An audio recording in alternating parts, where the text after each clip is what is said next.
மதுரையில் ஒரு 4 நாளாக போராட்டம் நடக்குதான்.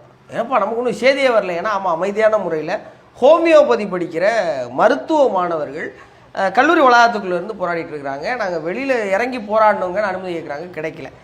எதுக்கு மருத்துவம் படிக்கிற பிள்ளைகளுக்கு எதுக்கு போராட்டம் அப்படின்னு கேட்டிங்கனாக்க, எனக்கு கேட்டோன்னே ரொம்ப அதிர்ச்சியாக இருந்துச்சு. தமிழ்நாட்டிலே ஒரே ஒரு ஹோமியோபதி அரசு மருத்துவமனை மட்டும்தான் இருக்கான். 16-17 கல்லூரி ஊர் இருக்குது, அதில் ஒன்று தான் அரசு கல்லூரி அப்படிங்கிறாங்க.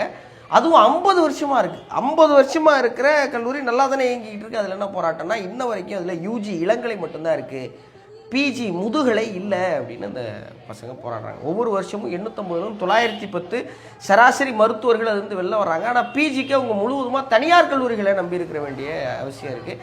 அதன் முன்னாடி அவங்களுக்கு வந்து வேக்கன்சிஸ்லேயே நிறைய பிரச்சனைலாம் இருக்குது. ஆனால் ஒன்று தான் என்னென்னா, 4 நாளாக அந்த பசங்க போராடுறாங்க அப்படிங்கிறப்போ அதுக்கு அரசாங்கம் செவி மடுக்கணும் அப்படிங்கிறதான் ஒரே ஒரு வேண்டுகோள்.